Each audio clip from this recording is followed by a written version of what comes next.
didn't get the gold, Ratchet walked away with that trophy for the Iron Hounds, but you wouldn't have known it from the noise.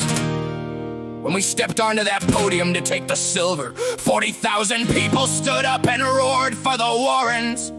They weren't just cheering for a win, they were cheering for the show, but the tournament was just the beginning. The real battle happened 4 hours later, in a ballroom filled with champagne, silk, and a visual fidelity clause that was about to go from marketing gimmick to galactic scandal.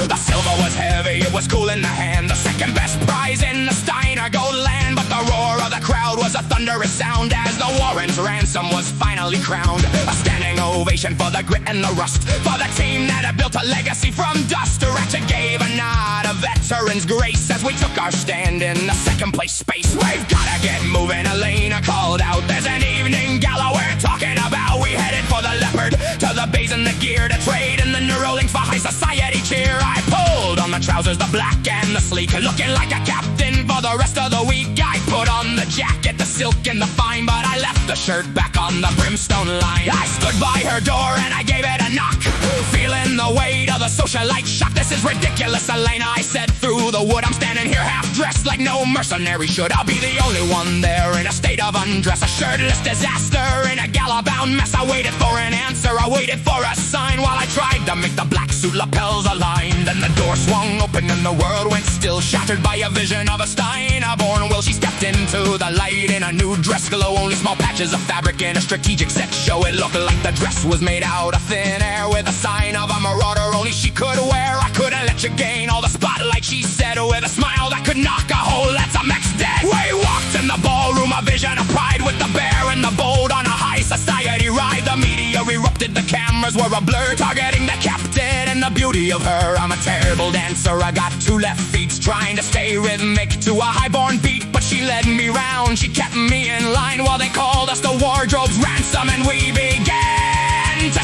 shine. I saw the right moment, I saw the big flash, making a move for the mercenary cash. I pulled her in close and I gave her a tip, with a hand on her waist and a firm-handed grip. The new dress flared and my chest was a glare as we dipped in the middle of the ballroom air. The shots were clicking, the news was all live as the Ransom's legend began to arrive. Oh, it's the silver victory, the gala of light, watching the Ransom's fortune take flight. I'm losing my shirt, but I'm keeping the spark, lighting a fire in the middle of the dark, with a bolt in the chain, with the gear and the rust, building a legend out of gravity and trust.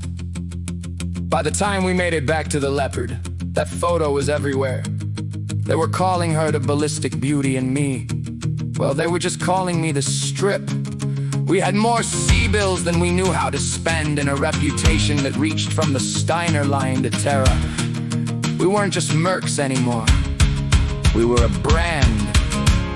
And I had to admit that being the Shirtless Captain wasn't a curse. The tournament is over, and the ransom is rich. We're heading back to Brimstone for a victory lap before the next contract hits the desk.